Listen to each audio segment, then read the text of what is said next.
Baik, selamat malam saudara-saudara. Terima kasih pada, para hamba Tuhan, Pak Andri, Pak Philip, dan rekan-rekan majelis dan, saudara-saudara semua. Saya bersyukur boleh berada bersama-sama dengan saudara-saudara di GKT Hosana untuk membawakan akan tema tentang penata layanan ini. Mari sebelum kita mulai, kita mohon pimpinan Tuhan, kita tundukkan kepala, kita berdoa. Tuhan, terima kasih untuk kesempatan yang Kau berikan.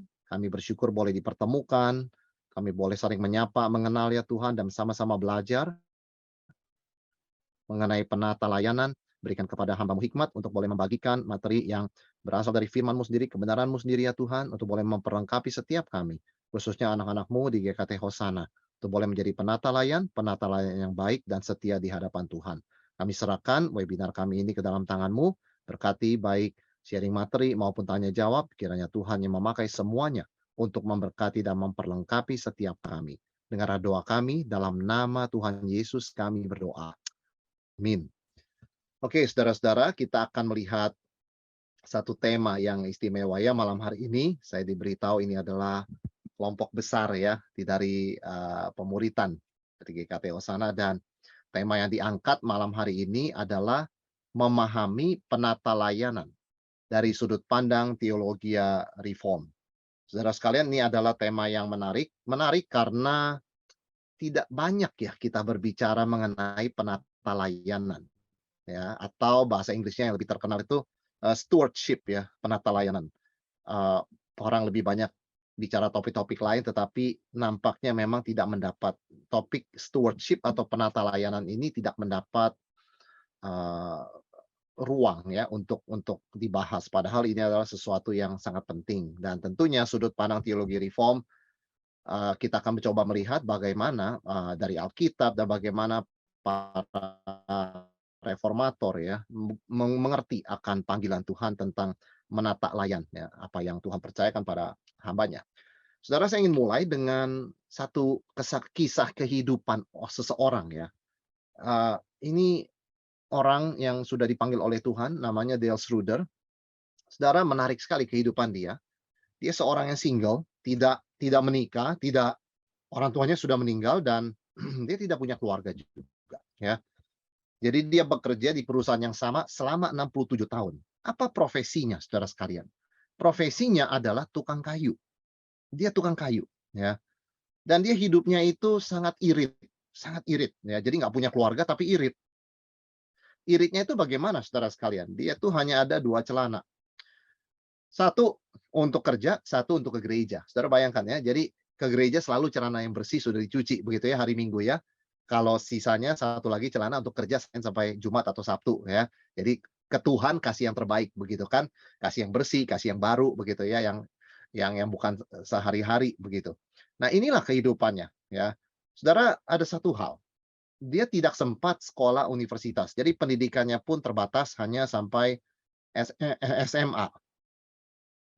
Saudara, pertanyaan saya begini, kalau orang bekerja di perusahaan yang sama 67 tahun, tidak punya keluarga, tidak pernah punya keluarga ya, nggak pernah menikah, nggak pernah punya anak begitu kan, dan hidupnya irit, tentu kita bisa membayangkan uangnya banyak, tabungannya banyak, betul saudara sekalian? Tabungannya banyak, dan dia nggak pernah sekolah tinggi, sehingga dia berdoa kepada Tuhan, "Tuhan, apa yang harus saya lakukan dengan tabungan yang Tuhan sudah percayakan pada saya?" Saudara, dia merasa tergerak ya. Tuhan seperti mendorong dia untuk menyediakan apa? Beasiswa untuk mahasiswa desa yang tinggal di desa, orang-orang yang tinggal di desa yang tidak mampu ke sekolah universitas karena di Amerika mahal sekali.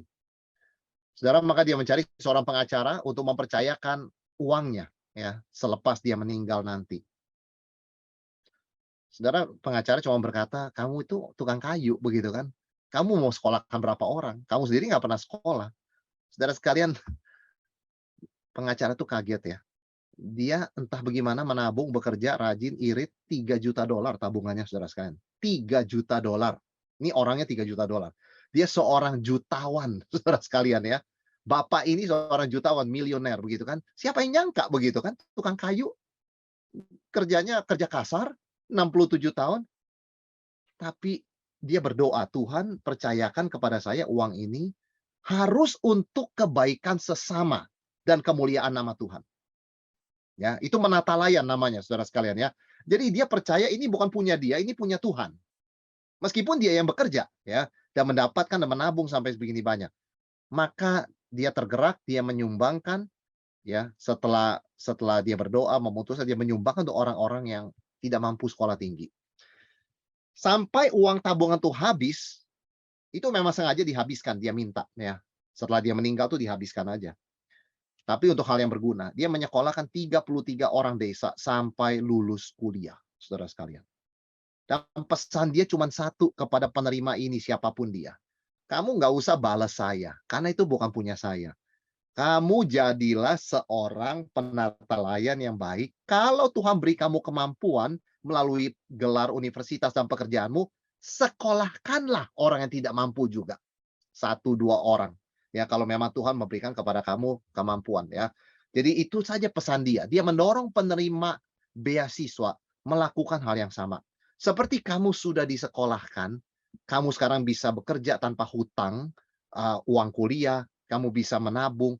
Satu saat kalau Tuhan memberikan kamu kemampuan, pikirkan juga untuk menyekolahkan orang-orang di desa yang tidak bisa sekolah. Saudara, ini adalah contoh yang sangat tepat untuk tema kita malam hari ini, yaitu menjadi penata layan atau kita gunakan istilah bahasa Inggris stewardship. Apa saudara sekalian? Apa poin dari stewardship? Apalagi ya kita belajar teologi reform, kita selalu diingatkan yang kita punya bukanlah milik kita, tapi milik Tuhan. Nah, ini poin pertama kita ketika bicara stewardship, itu adalah lawannya ownership, kepemilikan. Ownership itu Tuhan, kepemilikan. Kita itu stewardship, kita manajer, penata layan, juru kunci ya. Saudara sekalian, jadi kalau di rumah itu ada tuan rumah dan ada asisten rumah tangga, kita adalah asisten rumah tangga. Tuhan itu adalah tuannya, pemilik rumah itu. Nah, jadi jelas posisi kita di mana saudara sekalian. Dan kenapa contoh tadi seperti saudara Dale tadi, kenapa dia tidak memfoya-foyakan begitu kan? 3 juta dolar kan lumayan dia jalan-jalan dari kutub utara sampai kutub selatan kan puas. Tapi enggak saudara sekalian. Dia percaya sebagai orang Kristen itu milik Tuhan. Dititipkan pada saya supaya disalurkan untuk tujuan yang kebaikan sesama dan kemuliaan nama Tuhan. Saudara, orang-orang menerima beasiswa nggak semuanya orang Kristen. Tetapi mereka tahu Dale ini orang Kristen. Dan mereka menamakan diri mereka 33 orang ini anak-anak Dale. Ya, tentu saja saya yakin ada banyak pengaruh teladan iman yang mereka juga pasti akan cari tahu tentang kehidupan Dale yang setiap minggu ke gereja dengan setia. Jadi intinya yang kita punya bukanlah milik kita, melainkan milik Tuhan. Ya, milik kepunyaan Tuhan ini dititipkan kepada kita. Itulah penata layanan ya. Kita cuman dititipkan, kita itu hamba, saudara sekalian. Dititipkan untuk apa? Bukan untuk kita hitung-hitung dan banding-bandingkan, tetapi untuk dikelola. Nah, ini kata kunci 3. Milik Tuhan, dititipkan, harus dikelola dengan bijaksana, sehingga menghasilkan buah bagi kemuliaan nama Tuhan dan kebaikan sesama.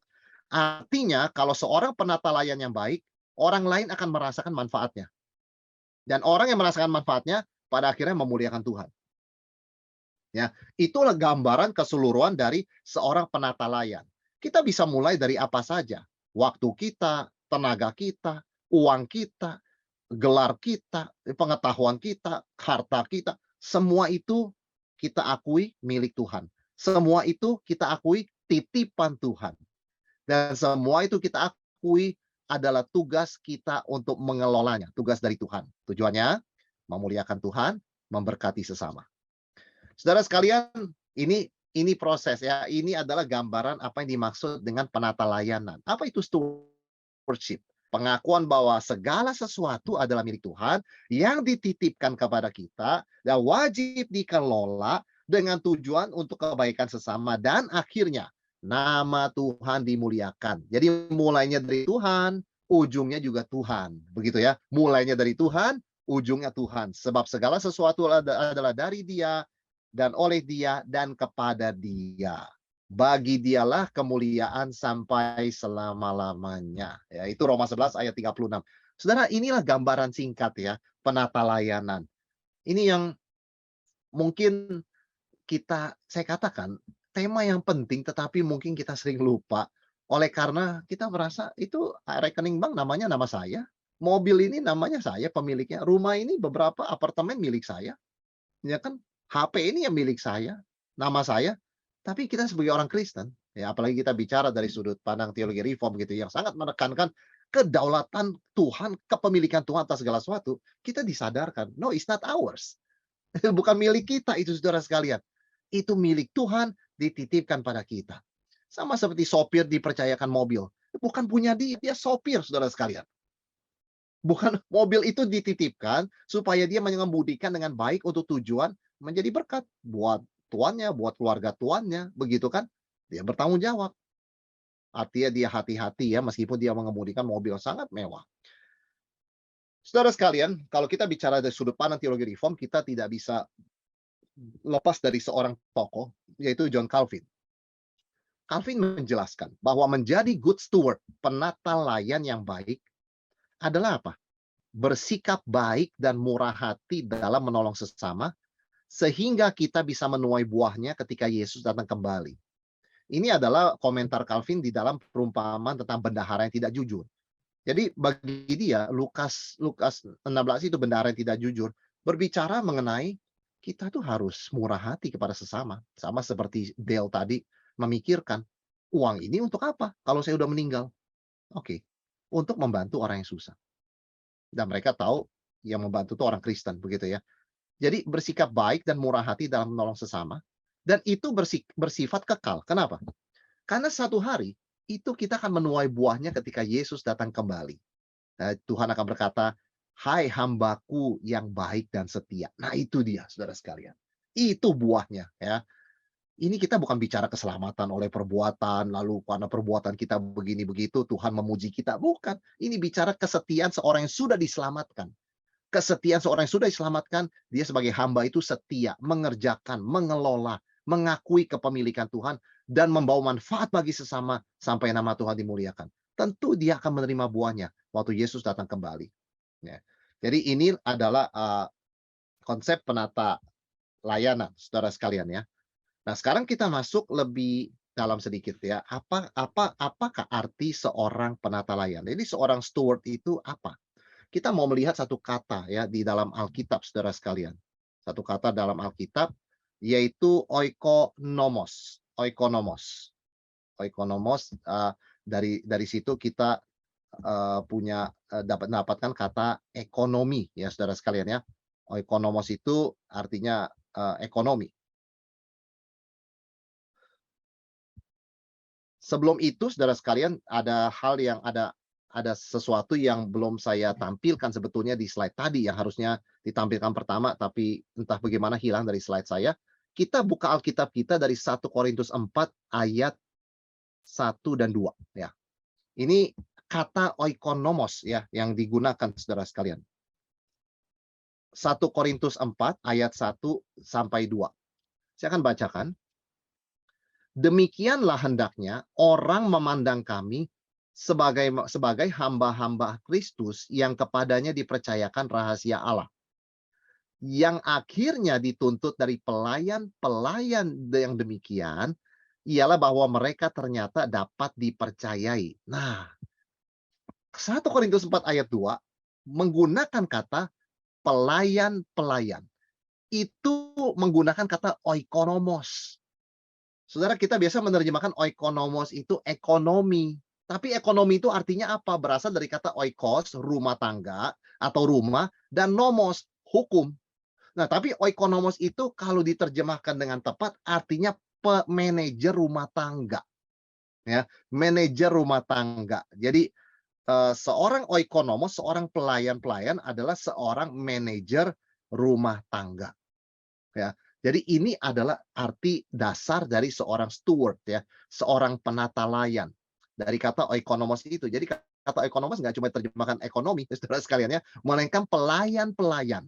Pelayan-pelayan itu harus bisa setia dan dipercaya ya, karena dia dijadikan manajer satu rumah tangga begitu kan, manajer atas sebuah rumah.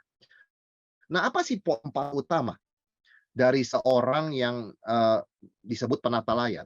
Yang pertama, dia bukan pemilik. Ya, kita tegaskan lagi. Ya, dia bukan pemilik.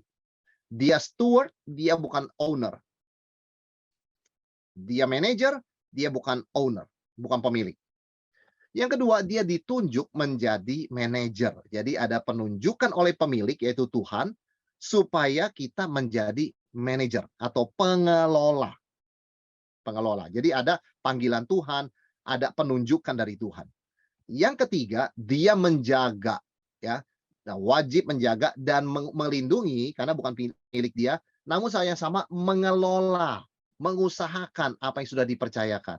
Saudara ingat hamba yang dikasih 5, 2, 1 talenta, yang 5 menjaga dan mengusahakan. 5 jadi 5.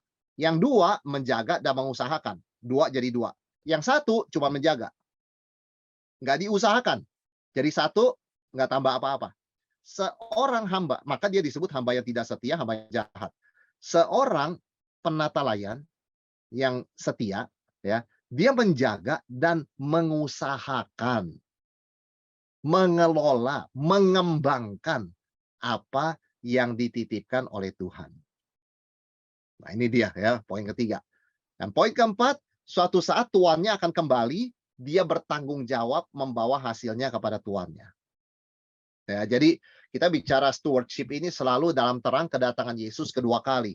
Karena segala perumpamaan yang Yesus berikan tentang hamba yang dipercayakan talenta dan sebagainya, itu berbicara mengenai suatu masa penantian selama tuannya pergi jauh, suatu saat tuannya akan kembali mengadakan perhitungan dengan hamba-hambanya. Nah, ini 4 poin utama saudara sekalian ya. Jadi kita harus ingat paling pertama itu apa? Hidup kita bukan milik kita. Tubuh kita bukan milik kita. Tubuh kita itu disebut bait Roh Kudus. Harta kita pun bukan milik kita. Kita pergi pun nggak bisa bawa, ya kan? Anak kita pun bukan milik kita, itu titipan Tuhan. Pasangan kita pun pada dasarnya bukan milik kita, tapi adalah titipan Tuhan. Sehingga kita bukan bertanggung jawab kepada manusia, kita bertanggung jawab kepada Tuhan. Itulah sikap seorang penata layan. Karena dia tahu dia bukan pemilik, dia dititipkan, dan dia ditunjuk untuk mengelola, menjaga dan mengelola. Suatu saat bisa mempersembahkan hasilnya kepada Tuhan. Ya kan? Dan di situ dia menuai buahnya. Saudara sekalian, kita tahu teologi reform itu berkembang pesat kalau di Eropa itu di Swiss ya. Dan saudara kalau melihat negara Swiss itu salah satu yang terkenal itu apa? Jam tangan ya, saudara sekalian ya, jam tangan. Saudara, saya tahu banyak orang bicara mengenai jam tangan yang mewah, yang mahal ya. Salah satu mereknya Patek Philippe begitu ya. Kenapa bisa ada sejarah seperti itu di Swiss? Saudara, sebetulnya dulu orang Swiss itu banyak suka dagang permata, berlian. Tapi sejak Calvin menjadi pendeta di situ, menjadi dewan kota, dia tuh mengatakan begini, kalau bisa kalian yang punya bisnis barang-barang mewah, gantilah begitu ya, maksudnya bikin something else gitu loh. Sekarang barang mewah itu yang beli berapa orang, begitu kan? Sedikit.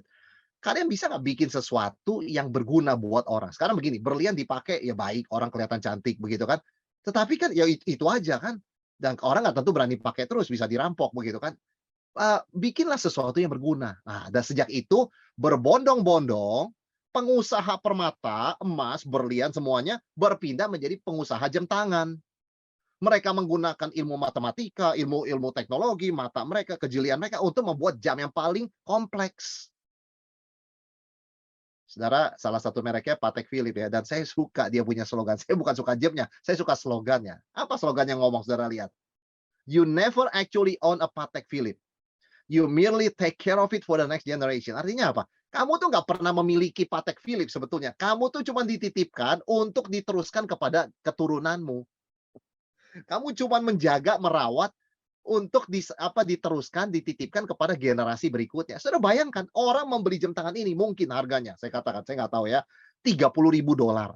Ya, berapa? 500 juta, 450 juta. Itu Patek Philippe mengatakan, kamu nggak pernah memiliki.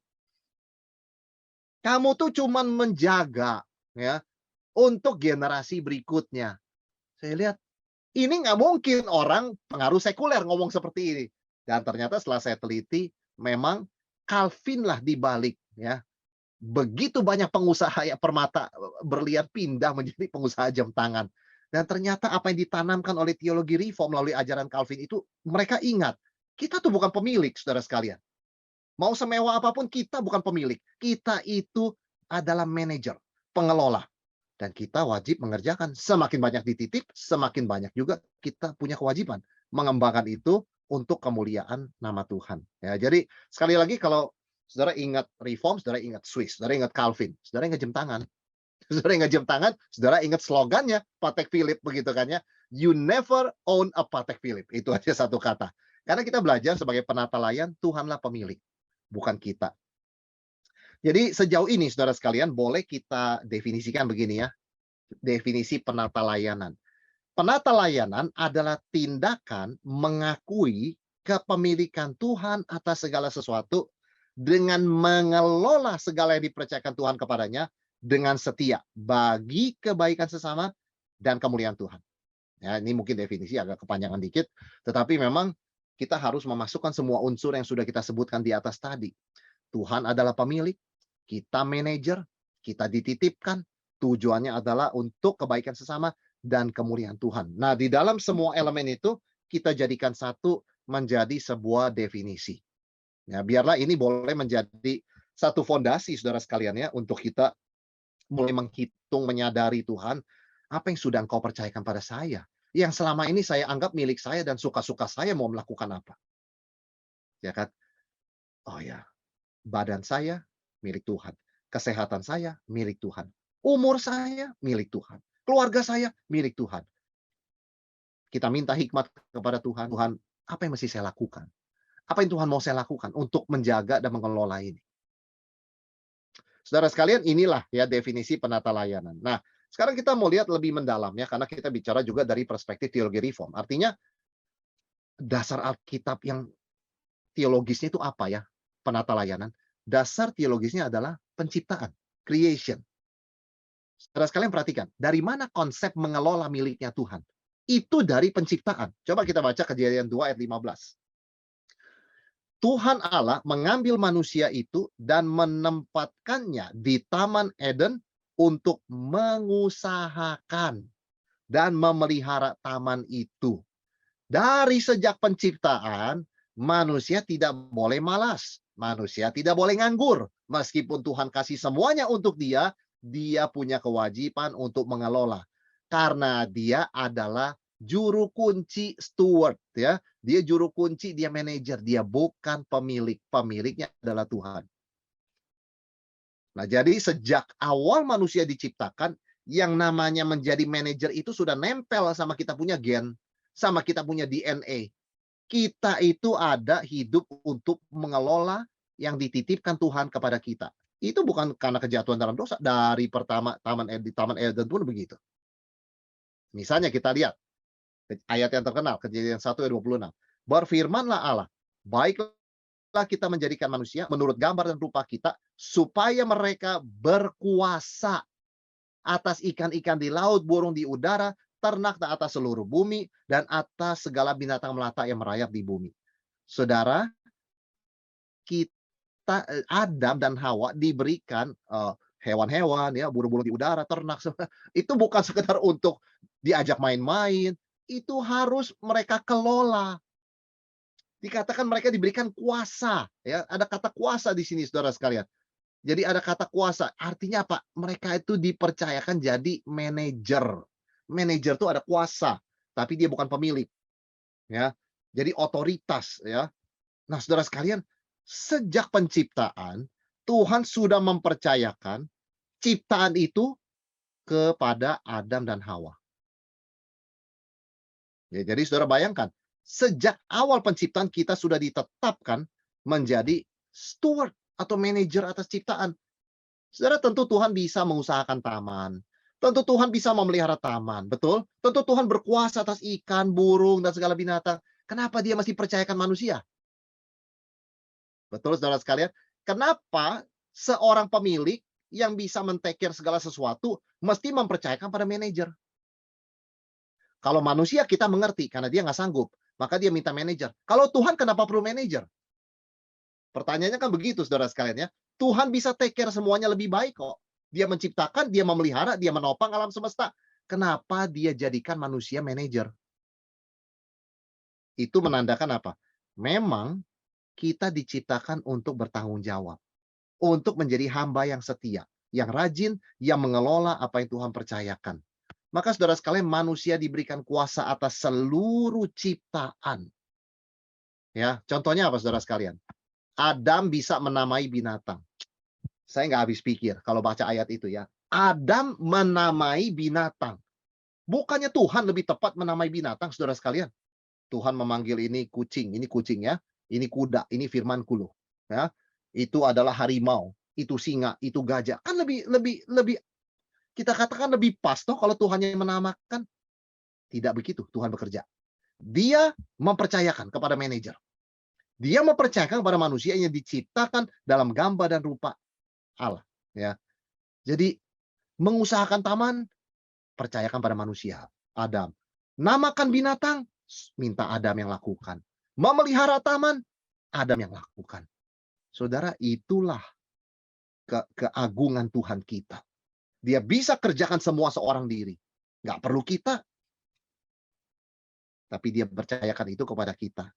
Maka tugas kewajiban kita adalah menjadi seorang penata layan yang setia, ya, yang baik, yang rajin. Seorang manajer, saudara sekalian ya. Seorang yang hamba, yang bisa dipercaya. Seorang juru kunci, yang bisa merawat dan usahakan apa yang Tuhan percayakan pada kita.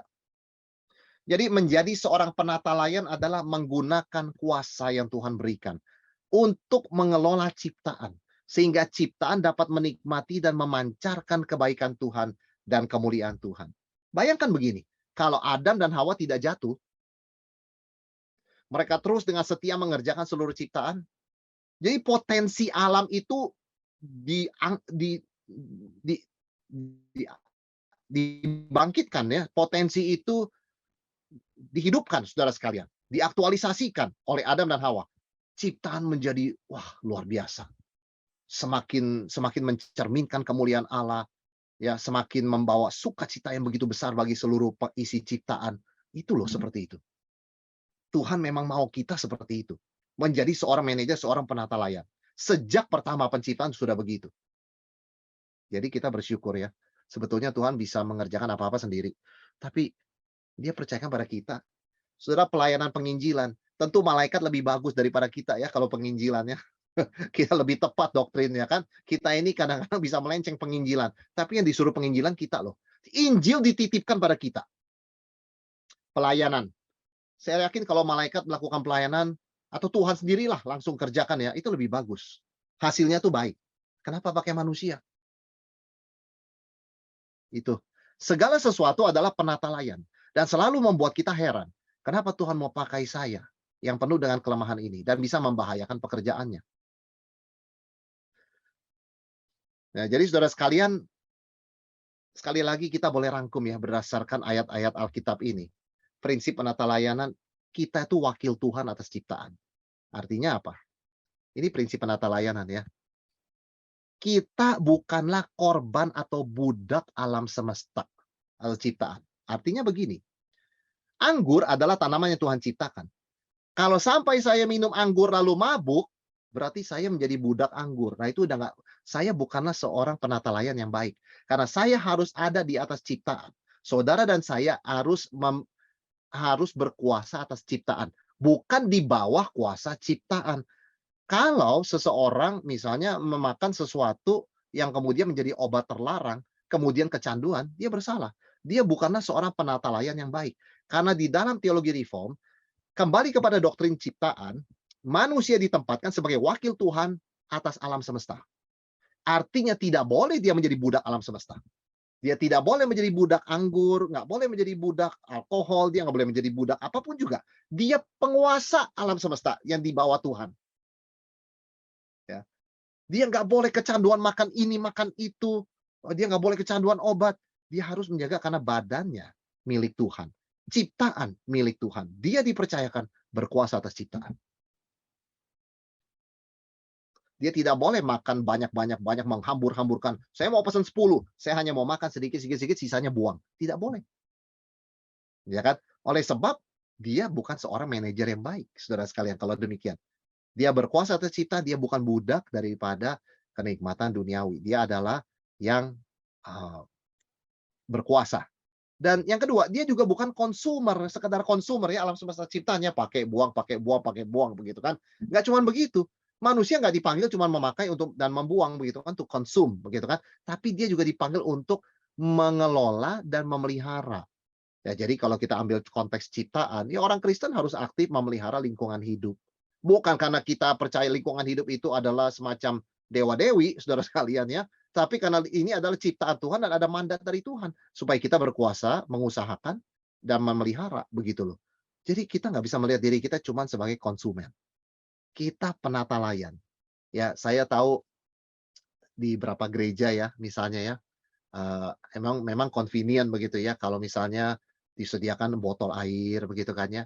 Tapi dalam satu acara yang sering diperhatikan, wah kok botol air itu banyak sekali ya dibuang. Akhirnya gereja itu memutuskan, kita mungkin jangan pakai botol air ya, kita berikan jerigen air yang segini besar, kemudian pakai cangkir-cangkir begitu ya, cangkir yang dari kertas begitu kan, supaya bisa, breakdown begitu kan.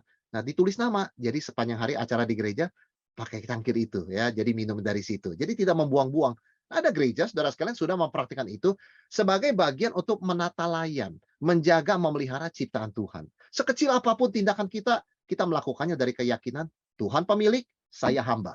Saya punya kewajiban mengelola dan memelihara apa yang Tuhan titipkan pada saya.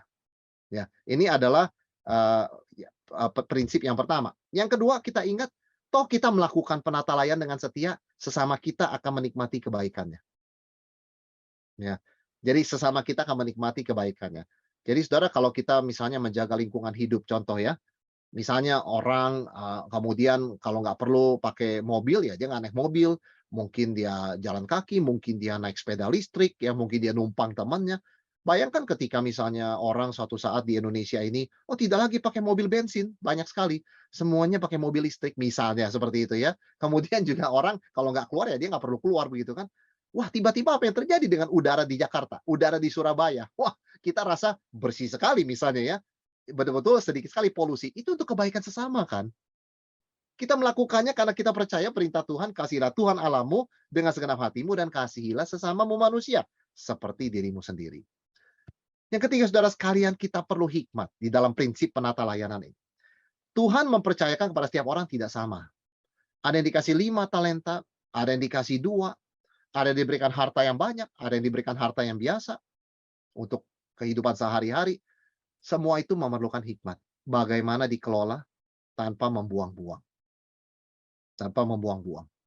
Dan tentunya, saudara sekalian, apapun yang kita lakukan sebagai seorang penata layan, itu adalah tanggung jawab kita yang mempunyai nilai kekekalan. Ya. Jadi apa yang kita lakukan di dunia, ingat bahwa itu harus mempunyai nilai kekekalan. Karena kita belajar melakukannya untuk Tuhan.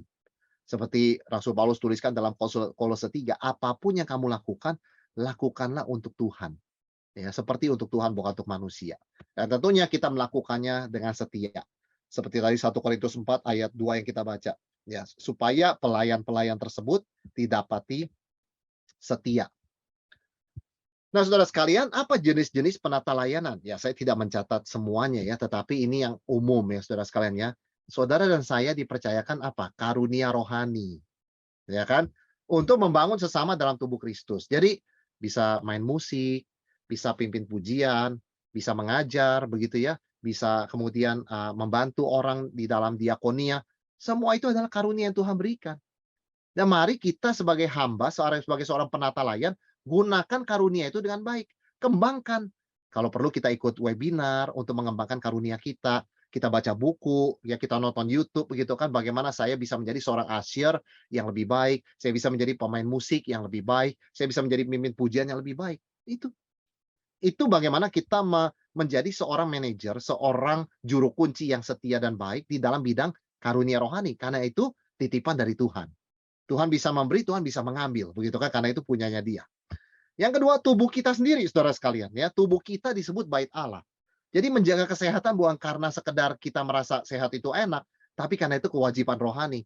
Tubuh ini bukan punya saya nggak berhak begitu ya, melakukan apapun yang saya suka dengan tubuh ini. Saya harus mengingat Tuhan, karena Tuhan mempercayakan tubuh dan kesehatan kepada saya. Yang ketiga, saudara sekalian, waktu. Waktu kita pun adalah pemberian kepercayaan dari Tuhan. Tidak semua orang diberikan waktu. Ketika waktu sudah selesai, seseorang kembali kepada Tuhan. Kan begitu. Jadi selama kita diberikan waktu, berikan yang terbaik, maksimalkan untuk kemuliaan nama Tuhan. Untuk kebaikan sesama kita. Kemudian juga harta benda, saudara sekalian. Harta adalah milik Tuhan yang dititipkan kepada kita. Kelola dengan baik dengan tidak mementingkan diri sendiri. Tentu ada hal-hal yang kita harus gunakan untuk kepentingan kita, ya, kepentingan keluarga kita. Tetapi ingat, ada batasnya juga, ya. Kita makan hanya 3 kali sehari. Wah, kadang-kadang kalau lapar sekali bisa makan 4 kali sehari, oke lah, ya. Tapi kalau kita tahu makanan ini tidak bertahan lama dan kita hanya bisa makan 4 kali sehari, masa kita tidak pikirkan bagi ke orang lain supaya dinikmati tanpa harus menjadi busuk dan basi makanannya kan? Nah, itu adalah sesuatu yang memang dititipkan oleh Tuhan kepada kita untuk kita nikmati, ya, puji Tuhan, kita boleh nikmati, tapi juga kita belajar bermurah hati.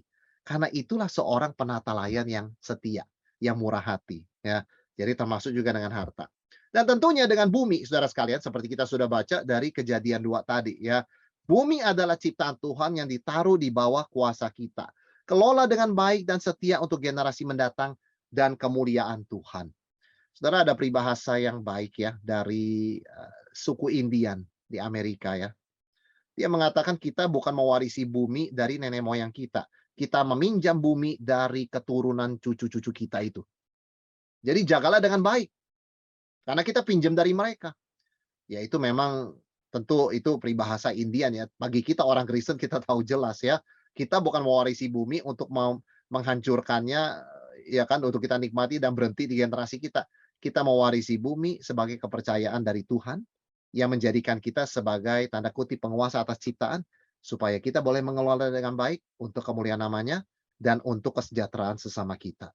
Ya, jadi ini adalah 5 aspek ya, jenis-jenis, aspek-aspek penata layanan yang sangat relevan untuk setiap kita. Setiap kita punya karunia rohani, nggak ada yang nggak punya. Setiap kita punya tubuh, diberikan tubuh, semua, kita diberikan waktu, kita dipercayakan harta, dan kita semua hidup di bumi. Ya tentu daftar ini bisa lebih panjang saudara sekalian, tapi ini cukup mewakili dalam keseharian kita ya. Nah, ketika kita membawa penata layanan ini dalam perspektif kekekalan, kita kembali ya. Teologi reform itu mengakui 3 hal. Yang pertama, Allah berdaulat atas segala sesuatu. Artinya dia pemilik semuanya dan dia yang berhak mengatur. Yang kedua, Allah menciptakan manusia untuk bersekutu dengannya. Ya, jadi Allah menciptakan manusia untuk selalu berelasi dengannya, begitu kan? Dan manusia hidup untuk memuliakan Tuhan selama-lamanya. Ini adalah boleh dikatakan intinya ya, ringkasan dari teologi reform. Kedaulatan Allah, kemudian juga fakta bahwa Allah menciptakan kita untuk bersekutu dengan Dia dan tujuan hidup kita adalah memuliakan Tuhan. Maka apa yang kita bisa katakan saudara sekalian ya? Segala sesuatu yang kita punya di dunia ini tidak boleh dilihat terpisah dari Tuhan dan kekekalan. Yang saya punya bukan saya punya, itu punya Tuhan.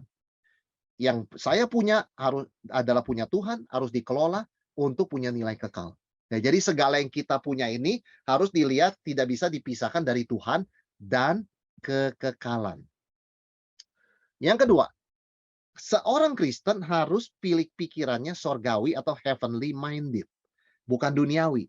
Duniawi itu menikmati, saudara sekalian, ya, sekedar menikmati. Oh, saya ada uang, saya nikmati, begitu ya. Wah, saya ada ini, saya nikmati. Itu duniawi. Kalau orang Kristen bukan cuma menikmati dan bersyukur, dia mengembangkan bagaimana supaya bisa punya nilai kekal di sorga. Nah, dia heavenly minded, saudara sekalian ya. Dia heavenly minded. Justru dalam sejarah kita lihat, banyak penemuan-penemuan penting, baik itu bidang biologi, kedokteran, teknologi, dilakukan oleh orang Kristen yang pikirannya ke sorga. Karena dia berpikir sebelum saya meninggalkan dunia ini, diberikan kepintaran oleh Tuhan, saya mesti lakukan apa untuk kesejahteraan sesama saya. Jadi karena pikirannya adalah untuk kekekalan, dia justru menjadi berkat di dunia ini. Lah sebaliknya, kalau orang hanya pikirannya duniawi, ya selama hidup nikmati sajalah. You only live once, begitu ya, YOLO. You only live once. Kamu cuma hidup kayak sama sekali kok. Nikmati, lampiaskan. Iya, itu nggak ada penemuan apa-apa. Nggak ada kebaikan apa-apa untuk sesama. Ya hanya untuk diri sendiri. Bukan begitu cara pikir orang Kristen sebagai dalam konteks stewardship, saudara sekalian ya.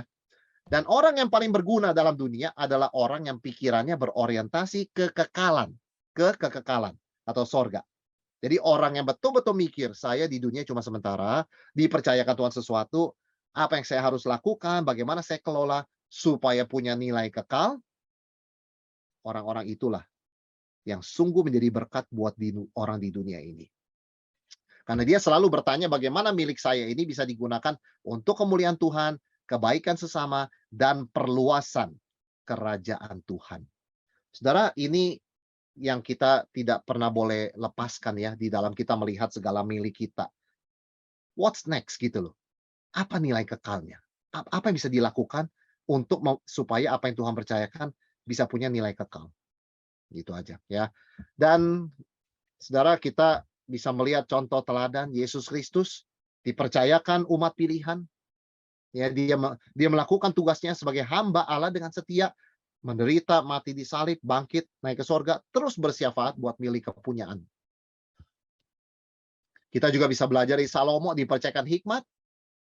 Dia sebagai seorang penata layan yang baik, dia menulis kitab hikmat, ya, Amsal, Kidung Agung, Pengkhotbah, ya kan, dan dia menggunakan hikmatnya untuk memimpin umat Tuhan di jalan yang benar, ya. Dan kemudian kita juga tahu Paulus diberikan kepintaran oleh Tuhan, dia menggunakannya untuk menjelaskan misteri dari Injil dalam surat Roma. Bagaimana orang berdosa bisa dilihat jadi orang benar di mata Tuhan. Dijelaskan tuh dalam surat Roma. Nah, kita juga bisa melihat ini tokoh-tokoh Alkitab yang lain, dan di dalam sejarah kita melihat tokoh-tokoh seperti Martin Luther, saudara sekalian. Kita melihat John Calvin. Saudara, Martin Luther itu, saudara tahu, sebelum kita bicara John Calvin, saudara tahu Martin Luther, dialah yang mengatakan kepada semua orang, kalian nggak harus ke biara untuk melayani Tuhan. Kalian melayani Tuhan di rumah tangga, di gereja, dimanapun saja, begitu kan? Nggak harus ke biara, menjadi biarawan atau biarawati, begitu kan? Yang penting kalian gunakan sumber daya yang Tuhan berikan dengan baik, dengan bijaksana untuk kemuliaan nama Tuhan. Saudara tahu apa yang menjadi peninggalan dari Martin Luther punya pengajaran dalam dunia ekonomi? Saudara tahu IKEA nggak? Saudara tahu IKEA kan? Itu toko-toko yang jual mebel-mebel itu yang sederhana kan? Itu diinspirasikan oleh doktrin Martin Luther. Hiduplah sederhana, pakailah seminimalis mungkin. Ya, nggak perlu, kalau nggak perlu besar-besar nggak perlu. Ya, secukupnya aja. Itu makanya saudara kalau ke IKEA barang-barangnya kayak begitu semua. Karena itu diinspirasikan oleh etika dan teologi Lutheran ya. Itu dipercayakan. Demikian pula dengan John Calvin. Saya udah bicara tadi mengenai pabrik jam tangan dan sebagainya. Itu mereka, Calvin dipercayakan satu pikiran yang sangat-sangat bisa memahami hukum, dan dia menggunakan pikiran itu untuk membaca Alkitab dengan pertolongan Roh Kudus, menuliskan tafsiran yang sampai hari ini tetap digunakan di sekolah teologi meskipun sudah 500 tahun. Nah, jadi bernilai long term begitu ya. Itu last very long begitu loh. Itu punya jangka kegunaan jangka panjang. Ini orang-orang yang dipercayakan oleh Tuhan dan menggunakannya ya untuk kebaikan sesama. William Tyndale menggunakan kemampuan bahasanya untuk menerjemahkan Alkitab ke dalam bahasa Inggris, dan dia harus membayar dengan nyawanya. Dia dibakar karena menerjemahkan Alkitab ke dalam bahasa Inggris. Dan doa dia sebelum dia mati, saudara sekalian, ketika dia terbakar, dia ngomong apa? Tuhan, bukalah mata Raja Inggris. Doa Tuhan jawab doanya setelah dia mati 3 tahun kemudian. Lahirlah King James Version, Alkitab bahasa Inggris versi Raja James ya. King James Version. Tuhan jawab doanya. Itu Alkitab pertama dalam bahasa Inggris itu King James Version, saudara sekalian ya. Itu adalah edisi terjemahan Raja James, King James ya. Jadi kita belajar dari tokoh-tokoh Alkitab, bahkan dari Tuhan kita sendiri, Yesus Kristus, dan kita belajar dari anak-anak Tuhan sepanjang sejarah. Kita boleh dimampukan menjadi penata layan yang baik ya, karena Tuhan titipkan banyak hal kepada kita, saudara-saudara. Jadi demikian, sekian ya untuk Philip, ini yang saya bisa sampaikan sebagai sharing materi pada malam hari ini. Selanjutnya masuk ke dalam sesi tanya jawab. Saya silakan boleh dipandu oleh moderator. Ya, Bapak Ibu, saudara-saudari sekalian, apakah ada yang ingin bertanya? Ya, Kalau ada saya Johan. Saya Johan, saya mau bertanya ya. Silakan Pak. Terima kasih yang sudah disampaikan tentang penata layanan untuk menurut Reform yang sangat bagus, jelas. Yang jadi pertanyaan adalah kita ini seseorang yang mendapatkan anugerah dari Tuhan yang berdaulat dalam mengelola semua yang Tuhan percayakan kepada kita. Ya. Dan kita diberi kebebasan berdasarkan pengertian kita masing-masing. Pertanyaannya adalah kalau kita ibaratnya kita ini terlambat istilahnya mengerti dari sudut pandang Reform sehingga kita ini kurang hati-hati, ceroboh dan seterusnya.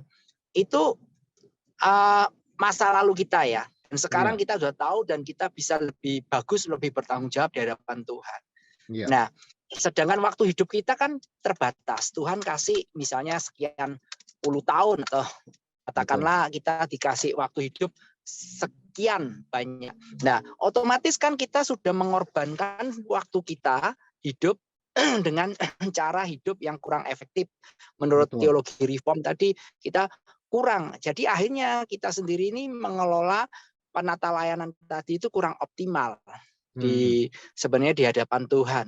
Nah, itu beda dengan orang yang mungkin sejak kecil sudah belajar dan mengerti dan melakukannya sehingga sepanjang hidupnya dia melakukan dengan penuh tanggung jawab ya penata layanan tadi.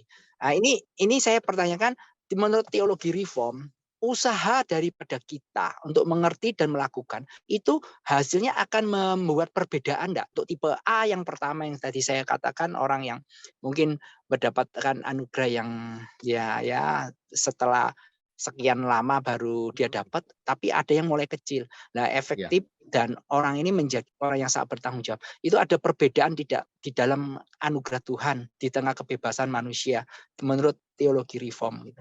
Ya, Baik, terima kasih itu pertanyaan saya. Terima kasih pertanyaan Pak Johan. Sebetulnya yang Tuhan lihat bukanlah jumlahnya ya Pak ya. Nah, kalau Bapak tadi menggunakan tahun yang dari kecil sudah mengerti sama yang tengah-tengah. Yang Tuhan lihat adalah apa yang dipercayakan. Kalau seseorang usia 50 baru dia mengerti konsep yang benar ini, dia belajar dari penata layanan yang baik, ya dihitung dari situ pengertiannya. Bagi mereka yang dari kecil sudah mengerti, tentu dituntut lebih banyak. Karena mereka sudah mengerti dari kecil.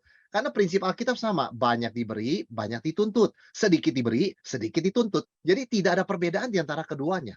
Itu sebabnya kita harus melihat kepada hidup kita masing-masing, bukan kepada hidup orang lain. Karena setiap kita juga mengenal Tuhan, mengenal kebenaran itu di dalam tahap berapa. Begitu kan kehidupan kita. Tuhan percayakan dari situ, begitu loh. Setelah kita tahu, bukan sebelum kita tahu. Ya, jadi mengenai bahwa kita seringkali menengok ke belakang lalu mengatakan, aduh kenapa ya saya nggak dari 20 tahun lalu, 30 tahun lalu saya mengenal ini. Nah, Alkitab mengatakan dalam Efesus 5, pergunakanlah waktu yang ada dengan baik. Artinya apa? Tebuslah waktu. Nah, ini tugas kita. Kalau kita menyadari kita sudah kehilangan 10 tahun, ya marilah kita gunakan waktu yang ada di depan ini untuk mengerjakan yang seharusnya kita kerjakan di 10 tahun yang lalu, 20 tahun yang lalu. Nah, itu dimaksud dengan menebus waktu. Jadi bagi orang Kristen tidak ada istilah hidup dalam penyesalan, Pak. Ya, kita ketika menyadari bahwa kita sudah membuang begitu banyak waktu, itu adalah panggilan dari Tuhan untuk kita bangun dan belajar melihat setiap waktu sebagai kesempatan untuk kita rebut dan kita tebus. Jadi setiap kali kita menggunakan waktu dengan baik, kita sudah menebus waktu yang sudah kita sia-siakan. Kira-kira begitu ya. Karena waktu jalan terus. Ketika kita gunakan waktu dengan baik untuk kemuliaan Tuhan, dengan bertanggung jawab, dengan setia, kita sedang menebus waktu. Karena kalau kita tidak berbuat itu, waktu lewat begitu saja, terbuang. Ya, jadi tidak perlu kita menengok ke belakang lalu menyesali. Toh di mata Tuhan, siapa yang diberikan 5, dituntut. Ya segitu. Diberikan 2, juga dituntut segitu. Diberikan 1, ya nggak dituntut 5. Begitu kan. Itu prinsip Tuhan. Banyak diberi, banyak dituntut. Sedikit diberi, sedikit dituntut. Kira-kira begitu, Pak Johan ya. Semoga menjawab Ya, pertanyaannya. terima kasih. Terima kasih Pak Wilson. Ya, sama-sama Pak. Ya. Ada satu Pak pertanyaan lewat online sebelumnya. Ini karena tergelitik mungkin ya dengar Pak Johan nanya. Ditanya, kalau penata layanan penata layan berbicara tentang orang yang sudah diselamatkan, bagaimana dengan kisah talenta itu loh Pak? Ada satu orang yang dilempar ke api yang kekal begitu. Itu gimana Pak penyelesaiannya? Iya, memang sebetulnya perumpamaan tentang talenta itu tidak bisa dikaitkan dengan keselamatan kekal ya. Karena keselamatan itu adalah kita percaya kepada Yesus Kristus sebagai Tuhan dan Juru Selamat, bukan karena melakukan sesuatu begitu loh. Nah, perumpamaan tentang talenta itu harus dilihat sebagai penilaian Tuhan kepada orang percaya nanti. Karena kita tahu sebagai orang percaya, setelah kita meninggal, kita nggak akan berada di tengah-tengah. Wah, nanti tunggu hakiman akhir. Enggak, Paulus berkata, bagiku hidup adalah Kristus, mati keuntungan. Kalau aku mati, aku langsung bersama Kristus. Nah, jadi orang Kristen kan tidak dihakimi seperti orang lain. Cuman kita diminta pertanggungan jawab. Kamu sudah kuberikan 10. Apa yang kamu kembalikan dengan yang kamu lakukan dengan 10 itu, dan apa yang kamu kembalikan, itu bukan persoalan surga neraka. Itu persoalan upah dan jawaban kita di hadapan Tuhan. Dan setiap kita ingin bisa memberikan jawab kepada Tuhan. Karena Tuhan betul-betul mengasihi kita, begitu loh ya. Apa yang sudah kau kerjakan dengan 10 yang kuberikan Tuhan, dengan kekuatan yang kau berikan, dengan pertolongan Roh-Mu yang kudus, aku bisa mengembalikan ya 10 dari apa yang Tuhan berikan dengan buahnya. Itu yang kita harapkan kita bisa lakukan di hadapan Tuhan, bukan karena kita takut masuk neraka. Kita nggak akan masuk neraka sebagai orang percaya. Kita diselamatkan oleh karya Kristus, bukan kita ngembangin talenta. Ya kan? Kita diselamatkan oleh pengorbanan Kristus di salib loh. Cuma sebagai respon ucapan syukur kita kepada Tuhan. Ya, kita bukan hanya diberikan keselamatan, diberikan karunia rohani, marilah kita gunakan untuk membangun tubuh Kristus ya. Jadi ini adalah sesuatu yang tidak ada hubungan dengan keselamatan. Ketika membaca Matius 25 itu, jangan kita memikirkan tentang keselamatan karena memang konteksnya tidak berbicara mengenai keselamatan ya. Sebagai orang Kristen pasti sebagai hamba yang 5 dan 2. Meskipun malas, Tuhan pun akan disiplin. Nggak mungkin orang Kristen seperti hamba yang 1 talenta. Kira-kira begitu ya jawaban saya. Terima kasih Pak. Tadi Pak Redo ya. Silakan Pak Redo. Kok saya tahu ya? Silakan Pak Redo. Ya, selamat malam Pak Firman.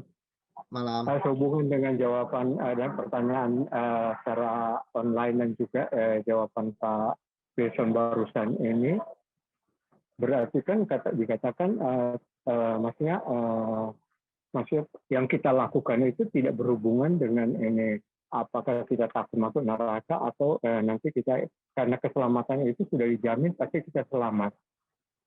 Tapi apakah kalau memang ada orang Kristen yang dia sudah yakin dia selamat, tapi tetap dia maksudnya ya asal-asalan aja pelayanannya begitu.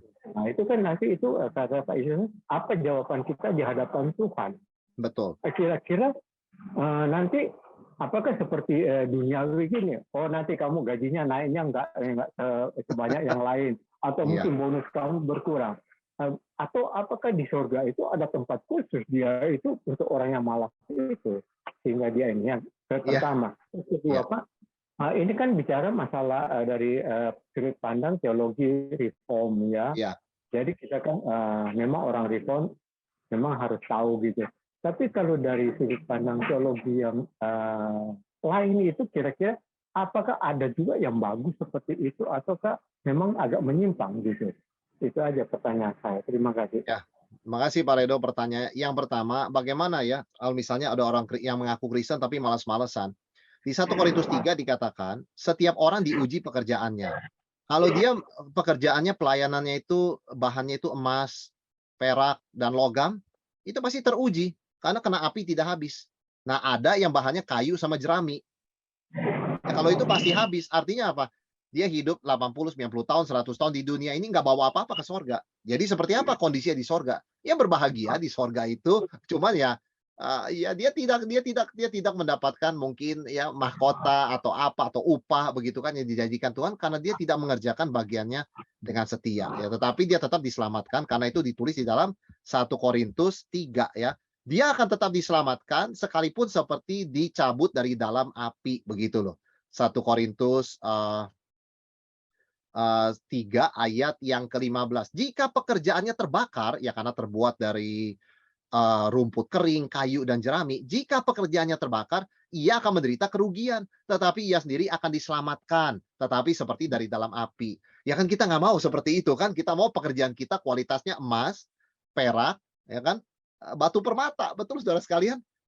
Buat apa kita pelayanan ikutin, pemuritan ini, misalnya webinar ini, kalau kita tujuannya supaya pelayanan kita kualitasnya jerami, ya kan, rumput kering atau kayu, ya kan, mendingan mendingan kan tidak perlu ikut. Tujuan kita yang ada di sini justru saya yakin kita semua rindu, bisa melayani Tuhan dengan kualitas emas, perak, batu permata.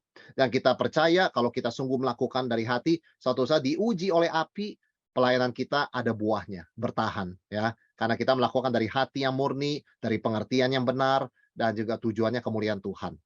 Dan yang kedua pertanyaan Pak Redo tadi, eee, apakah di luar teologi reform itu ya, ada konsep penata layaniannya ngawur atau tidak? Saya kira tidak ya, kalau kita bicara Injili begitu ya. Misalnya teologi Injili secara umum tetap percaya firman Tuhan, Alkitab sebagai firman Tuhan. Saya yakin tidak ya, cuman memang di dalam teologi reform kita mempunyai sejarah yang cukup kaya, Pak, yang bisa dibagikan untuk semua orang sebetulnya ya, nggak cuma untuk orang reform, tapi untuk semua orang. Yaitu tadi yang saya katakan, sejak reformasi, khususnya di Geneva begitu ya, tempat Calvin mengerjakan pelayanan, sebagai tokoh reformasi di sana.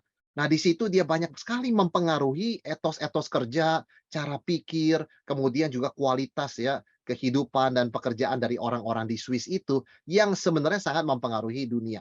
Jadi ketika kita bisa menggali kepada sejarah seperti itu dan kita berpikir, kok Calvin bisa mikir seperti itu? Oh, karena dia percaya dan mengajarkan kedaulatan Allah, kepemilikan Allah atas segala sesuatu. Dan kalau kita melihat ke Belanda, bagaimana Calvinisme reform menyebar ke Belanda sampai di tangan seorang Perdana Menteri Belanda namanya Abraham Kuyper, di mana dia punya ambisi seluruh area di dunia ini harus ditaklukkan pada ketuhanan Yesus, termasuk universitas, termasuk lembaga, termasuk rumah sakit, termasuk institusi apapun. Ya meskipun kan kita nggak tahu ya, mungkin berapa tahun kemudian lembaga tersebut sudah melenceng, tapi kan itu panggilan setiap orang Kristen. Ya, jadi kalau kita bisa juga mengambil, menimba manfaat dari belajar perspektif teologi reform, saya kira akan sangat bermanfaat juga bahkan untuk mereka-mereka yang bukan di dalam komunitas reform, Pak. Ya, tapi saya nggak mengatakan semua di luar kalau nggak di dalam komunitas reform pasti ajaran penata layanannya sesat, enggak ya. Tetapi tentunya kita bisa menyelam lebih dalam ketika kita menggali dari kekayaan sejarah dan juga menghubungkan berapa doktrin penting ini dengan fakta bahwa kita itu dipercayakan Tuhan sebagai penata layan. Kira-kira begitu ya jawaban saya untuk Pak Redo. Ya, terima kasih, Pak. Sama-sama, Pak. Apakah ada rekan-rekan, Bapak Ibu yang ingin bertanya lagi?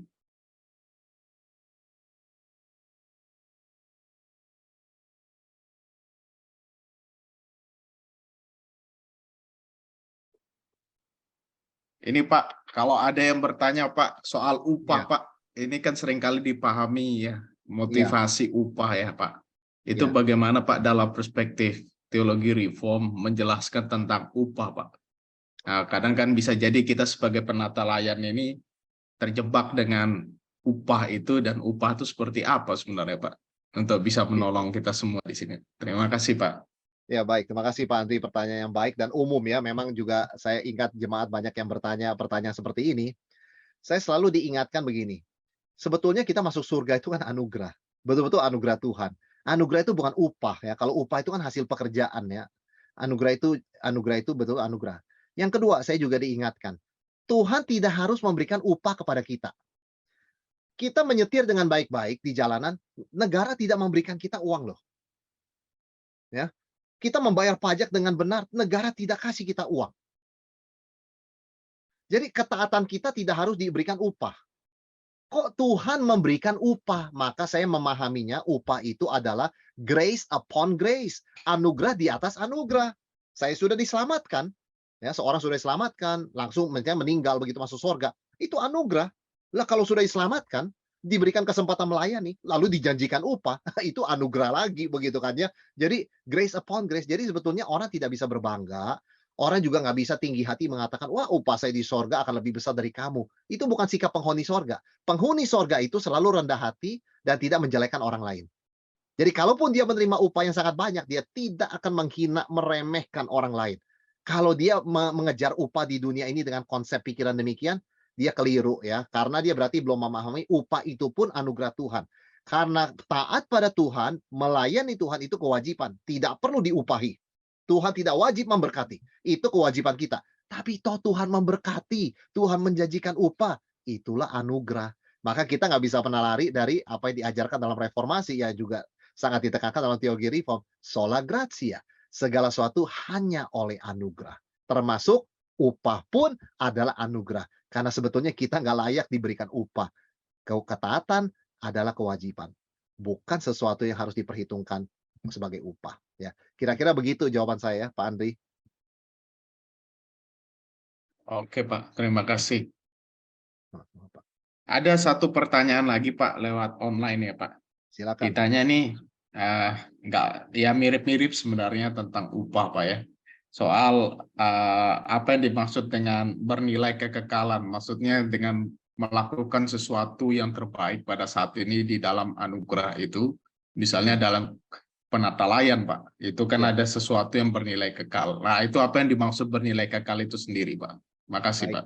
Ya, pertanyaan yang baik. Bernilai kekal adalah segala sesuatu yang kita lakukan sesuai dengan perintah Tuhan. Jadi ketika kita misalnya diberikan karunia rohani karena kita bermain musik atau kita memimpin pujian, kita bisa mengajar, contoh bisa mengajar anak sekolah minggu. Seorang anak sekolah minggu diselamatkan karena kita mengajar firman Tuhan dengan setia dan Tuhan memakai pengajaran kita, begitu kan? Itu kan bernilai kekal. Dia jiwanya masuk ke dalam kekekalan, sudah dapat keselamatannya kekal. Ya kan demikian pula kita misalnya berbuat baik kepada orang yang bukan Kristen, yang tidak mengenal Tuhan Yesus, kita menabur kan? Suatu saat Tuhan bisa memakai kesaksian kita, kebaikan kita itu, perbuatan baik kita itu, ketika Tuhan mengutus seorang lain untuk memberitakan Injil, dan kemudian orang itu selamat. Jadi segala sesuatu yang bisa mendorong supaya orang pada akhirnya mengenal Tuhan, dan percaya pada Yesus dan diselamatkan, segala bagian kita yang kita kerjakan ini, itu bernilai kekal. Jadi kalau saya menjadi seorang tetangga ya, di antara orang-orang non-Kristen di daerah rumah saya menjadi tetangga yang baik, mereka tahu saya orang Kristen, ya kan, saya menjaga tutur kata saya menjaga sikap saya tetap membuka pintu keselamatan bagi mereka loh. Karena mereka tidak bisa menuduh orang Kristen itu jelek, karena mereka melihat saya. Dan itu kita mengerjakan bagian kita dengan setia. Nanti yang menyelamatkan mereka untuk kekekalan itu Tuhan. Tapi bagian kita ada mengerjakan dengan setia. Kalau datang ke tempat kerja, jangan terlambat. Ya kan? Karena waktu adalah milik Tuhan. Itu keyakinan kita. Sehingga ketika orang yang bukan Kristen melihat, kekristenan ini boleh juga ya. Nggak sembarangan juga ya.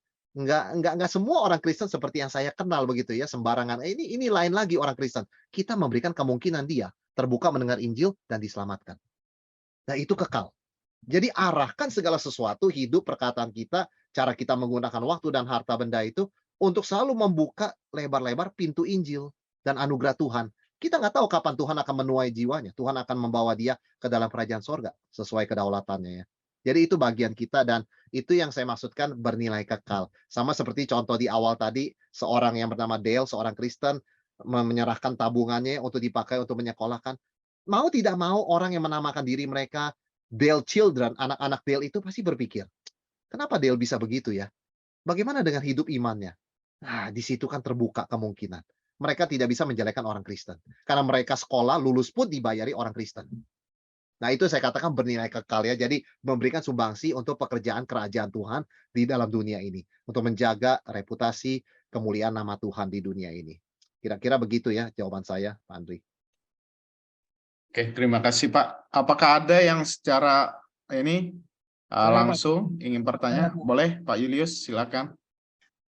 Mungkin agak beda dikit ya dengan yang lain Pak Wilson.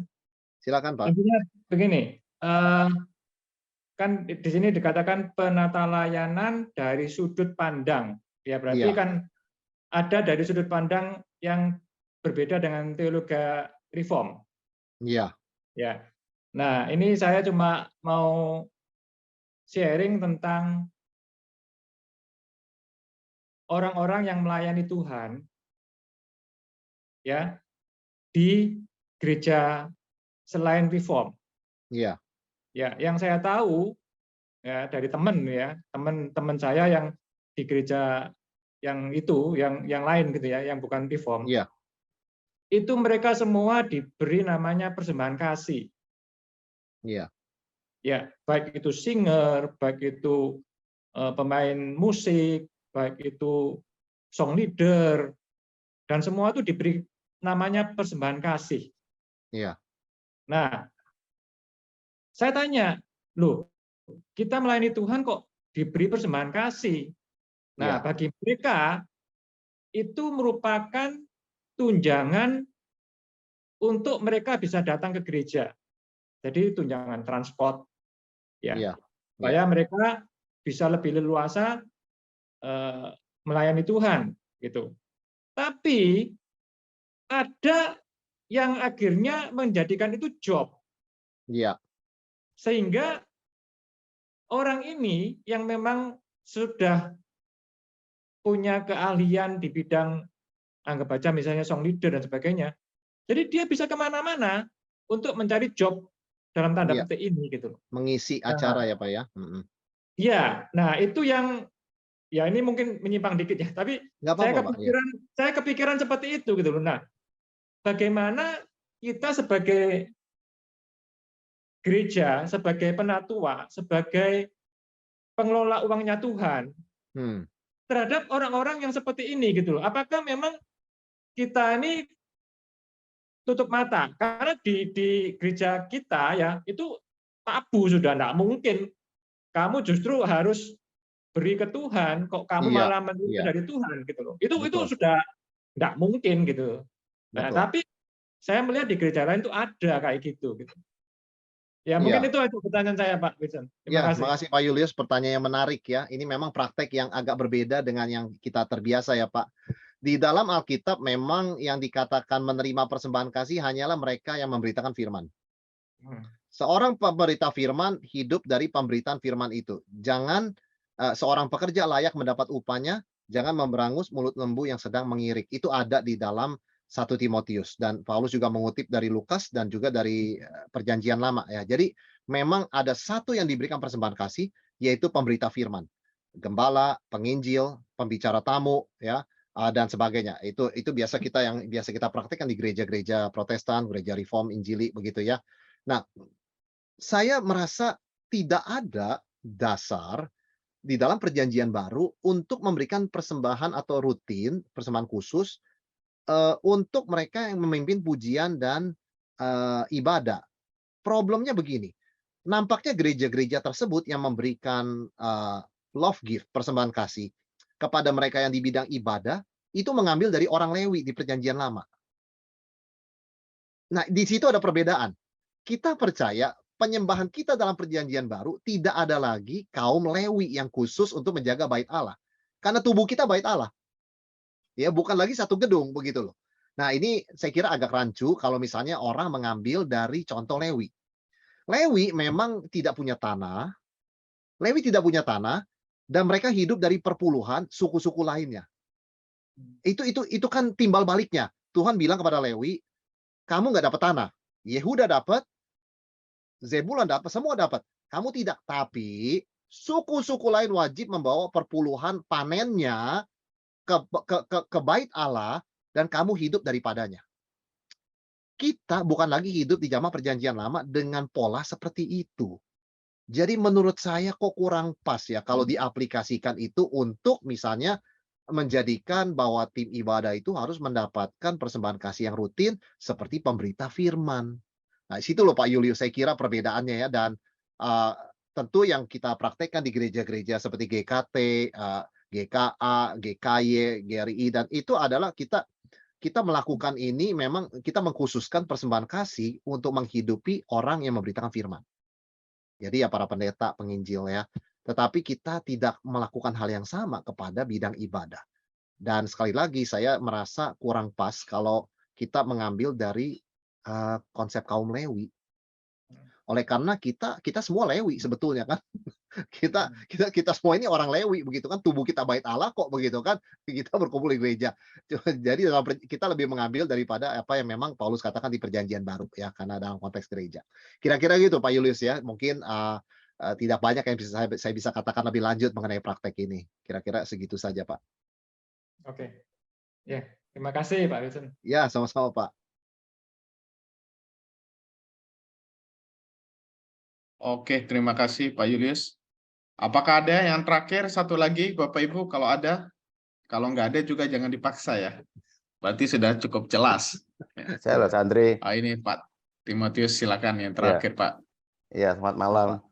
Malam, Ya, Pak. mungkin Pak Wilson bisa bantu menjelaskan Matius pasal 6 ayat 19 sampai 24 ya kepada kami ya. Mengenai kumpulkanlah bagimu harta di surga. Yang dikontraskan dengan mengumpulkan harta di bumi. Ya. Kemudian dikaitkan dengan kamu tidak dapat mengabdi kepada Allah dan kepada Mammon. Iya. Ya, terima kasih. Iya, makasih Pak Timotius, pertanyaan yang baik dan penting ya. Sebetulnya memang kan setiap orang Kristen, ada seorang teolog mengatakan begini, hidup kita di dunia itu adalah mentransfer harta dunia ke sorga, Pak. Jadi pertanyaannya, bagaimana saya bisa menggunakan harta dunia untuk mempunyai nilai kekal di sorga, begitu kan? Jawabannya, kalau kembali kepada Matius yang Bapak sebutkan tadi, Matius 6 ayat 19 sampai 24, jawabannya adalah dengan bermurah hati, Pak. Karena ingat, Yesus di atasnya berkata apa? Apabila engkau berpuasa, begitu ya. Kemudian apabila engkau memberikan persembahan, ya kan? Dan hal-hal seperti itu. Jadi memang Yesus berbicara bagaimana kita belajar murah hati, tidak tamak, berbagi dengan sesama, tidak diperbudak oleh harta, melainkan menggunakannya ya untuk keperluan kita dan juga untuk kebaikan sesama. Jadi ketika kita itu membantu sesama kita sedang menabung di sorga, Pak. Karena di Amsal dikatakan barang siapa memberi kepada orang miskin, meminjamkan kepada Tuhan, dan Tuhan pasti akan bayar. Ya, cuma kita kan tidak mengerti itu sebagai, oh, kalau saya kasih orang miskin ini Tuhan balas. Kan nggak begitu ya. Tentu Tuhan memberkati kita, tapi konteksnya adalah begitu. Di mana kita membantu orang miskin, kita membantu saudara yang susah, sebetulnya kita sedang mengumpulkan harta di sorga. Dan itu Yesus katakan kepada pemuda kaya yang mau ikut dia, begitu kan? Kalau kamu mau hendak sempurna, jualah hartamu, bagikan pada orang miskin, maka kamu akan beroleh harta di sorga. Nah, itu konteks harta di sorga mengumpulkan artinya itu. Jadi kita tidak hanya menyimpan buat diri kita sendiri, selain untuk kebutuhan kita, kita juga berbagi dengan sesama. Jadi sebetulnya, saudara-saudara, tidak ada kamusnya orang Kristen pelit. Sebetulnya ya, tidak ada kamusnya orang Kristen pelit. Ya, orang Kristen pasti tidak pelit. Orang Kristen itu pasti mau berbagi. Ya, kalau diberikan banyak, dia berbagi banyak. Kalau diberikan sedikit, dia berbagi seadanya. Tapi dia adalah seorang yang berbagi. Seorang yang murah hati. Dan apa yang dia berikan dalam nama Tuhan, tidak akan kita kehilangan upahnya. Yesus berkata, barang siapa memberikan secangkir air kepada salah seorang pengikutku karena namaku, dia tidak akan kehilangan upahnya. Jadi kira-kira itu artinya mengumpulkan harta di sorga, Pak. Tapi sekali lagi kita bukannya berarti, oke, kalau begini caranya saya akan keluar sekarang, kasih kepada pengemis-pengemis. Bukan begitu ya. Tetapi kita juga sadar siapa yang Tuhan kasih dalam hidup saya yang saya bisa bantu. Mungkin saudara seiman saya, yang saya tahu, orang lain nggak tahu ada kesusahan. Mungkin anggota keluarga saya, yang orang lain nggak tahu ada kesusahan, saya lihat dia ada kesusahan. Dan nggak cuma dalam bentuk uang sih Pak ya. Macam-macam waktu kita bisa bagikan, tenaga kita, keahlian kita, banyak hal kita bisa lakukan itu. Tapi itulah kira-kira artinya mengumpulkan harta di sorga. Kita tidak jatuh dalam ketamakan mengumpulkan harta di dunia, Pak. Jadi mungkin dari contoh yang saya berikan di awal tadi kira-kira seperti itu, Pak. Dia sudah kumpulkan tabungan, dia bagikan. Begitu ya, karena memang dia sudah nggak memerlukan setelah dia dipanggil oleh Tuhan. Jadi itu yang dimaksud dengan mengumpulkan harta di sorga. Semoga menjawab pertanyaan Pak Timotius ini ya. Oke, terima kasih Pak untuk sharingnya. Saya rasa kita cukup jelas ya Terima untuk kasih, belajar dan hal-hal yang mungkin dalam perspektif kita berbeda dan sebagainya. Mari kita belajar ya bersama untuk melihat sesuatu lebih luas dan keberagaman itu ya. Oke, terima kasih Pak Wilson untuk malam hari ini Sama-sama, Pak. bersama dengan Ya. kami. Kami senang ya untuk pertama kali ya Pak ya. Ya, kiranya Tuhan berkati ya untuk kehadiran Pak Wilson di tengah kami ya. Ya, Minta terima dengan kasih. kasih Pak Philip ya bisa menutup kita dalam doa ya untuk mengakhiri ya sesi ini. Oke, baik sekali lagi Pak Wilson, thank you banget ya penjelasan Sama-sama, Pak. sangat singkat padat ya. Dan juga untuk rekan-rekan semua, saya percaya bahwa menambah wawasan dan pemahaman yang lebih jelas lagi sehingga tujuan akhir adalah mari kita dengan bertanggung jawab untuk melakukan apa yang Tuhan sudah percayakan kepada kita, ya, hidup, harta, rohani, karunia rohani, waktu, dan semua yang Tuhan berikan. Mari kita lakukan untuk kemuliaan nama Tuhan. Ya, puji Tuhan. Sekali lagi Pak Wilson untuk pemaparannya. Teman-teman tetap semangat dan setia. Mulai Rabu yang akan datang kita udah kembali ke dalam kelompok pemuridan kita dengan refresh, ya, dengan semangat yang terus berkobar. Mari kita harus belajar untuk menjadi murid Tuhan yang sejati. Mari kita berdoa bersama-sama. Hormat dan kemuliaan kami kembalikan kepada Tuhan yang empunya langit dan bumi dan yang juga sudah menyelamatkan setiap kami. Sungguh Tuhan, biar malam ini sekali lagi menyadarkan setiap kami bahwa semua yang kami miliki bukanlah milik kami, semua yang kami miliki adalah apa yang Tuhan percayakan, supaya kami mengusahakan, mengelola, menjaga, memeliharanya dengan baik untuk kemuliaan nama Tuhan. Terima kasih, kami percaya Tuhan mempercayakan semua ini, Tuhan juga memberikan kami kekuatan, hikmat, bijaksana, sehingga apa yang kami usahakan, lakukan, itu berkenan kepada Tuhan dan sesuai dengan perintah Tuhan, dan membawa kebaikan bagi sesama kami. Tuhan, kami mohon belas kasihan-Mu, biar Roh-Mu terus bekerja dalam hati setiap jemaat-Mu untuk sungguh-sungguh menghidupi apa yang kami dengar malam ini dengan praktek hidup, mempraktekkan firman dengan nyata dalam keseharian kami. Jadikanlah setiap kami anak-anak Tuhan yang sungguh waspada dan melakukan segala sesuatu hanya untuk menyenangkan hati Tuhan. Terima kasih. Bersyukur juga Pak Wilson yang sudah menyampaikan firman. Tuhan berkati pelayanannya, rumah tangganya, dan semua yang dia lakukan kiranya Tuhan buat berhasil. Sehingga nama Tuhan ditinggi, dimuliakan. Setiap jemaat-Mu sekali lagi kami serahkan, kiranya Tuhan sertai lindungi kami, supaya kami terus dan punya semangat terus bertumbuh di dalam pengenalan kepada Tuhan yang makin dalam. Tolong setiap kami ya Tuhan, berikan kami hati yang rendah, untuk terus belajar kebenaran firman. Tuhan sertai dan pimpin, dan sekali lagi Tuhan, hamba menyerahkan jemaat Tuhan yang saat ini dalam sakit penyakit, dari rumah sakit, isoman di rumah, dimanapun mereka berada, kiranya Tuhan yang jamah, Tuhan yang beri kekuatan, penghiburan, iman yang kuat untuk menghadapi semua pencobaan hidup ini. Terima kasih Tuhan. Hormat kemuliaan kami kembalikan kepada Tuhan. Inilah doa kami Bapa. Sehati berdoa demi nama Tuhan Yesus. Amin. Amin. Amin. Terima kasih Pak Wilson. Terima kasih Bapak Ibu semua. Terima kasih. Ya, Sama-sama malam hari ini. Tuhan berkati. Ya, nanti saya bagikan di grup ya PowerPoint-nya supaya teman-teman bisa mempelajari Ya. dengan lebih baik. Gitu ya. Oke, makasih Pak Kita Billy. maju. Terima kasih semua. Ya, permisi dulu Bapak Ibu ya. Terima Ya, kasih. Sehat selalu, tetap sehat selalu. Wilson. Tuhan Oke, berkati. sehat selalu. Oke, Tuhan berkati. Ya, Lazarus, Cici. Selamat malam Pak Yohan. Ya. Ya, selamat malam. Ya.